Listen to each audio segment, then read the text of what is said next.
એક જ મનમાં એવી પ્રતિક્રિયા લઈએ કે આપણે નવું જ કંઈ વિચારીએ, આપણે નવી સરકાર જ બનાવી દઈએ, એમની જરૂરત નહીં.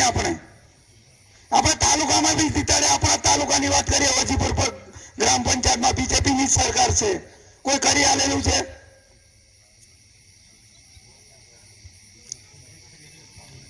પાંચ વર્ષે વાયદા કરીને જેલા છે કે પેલું ગટર કરી આલું, આ ફલાણું કરી આલું. 5 વર્ષ પૂરા થઈ ગયા.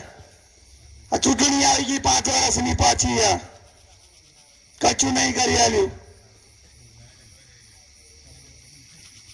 આપણને નોકરી મળી ગઈ તો અહીંયા આસામ આપણે બેહ્યા હોય, આજે નોકરી કરતા હોત, પણ આપણે નોકરી નહીં લેતા. 75% અનામત છે આપણી એસટીમાં.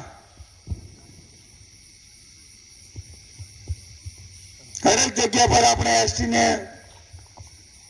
આપણે આદિવાસી પ્રજાતંત્ર છે, પણ આપણને કોઈ માનવા તૈયાર નથી. અને આપણા ચૂંટાયેલા સભ્ય આગળ જઈને બોલતા નહીં કે આપણી જગ્યા પર આવું ખોટ છે કે આવું કામકાજ નહીં. ના, અમારા તો બધું સારું, રોડ રસ્તા કમ્પ્લીટ છે, બધું રેડી જ છે.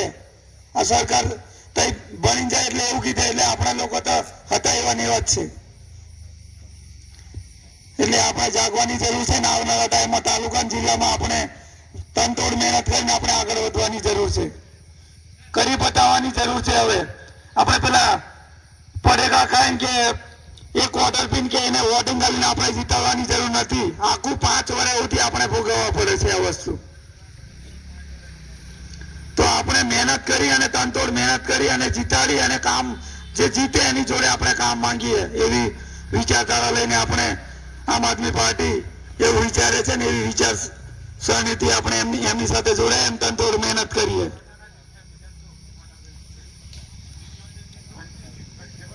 અને બધા સૌ સહકાર આલે. બસ મારે આટલું કહેવાનું છે. આ મકાન હું વાણીને વિરામ આપું છું. જય જય જવાહર.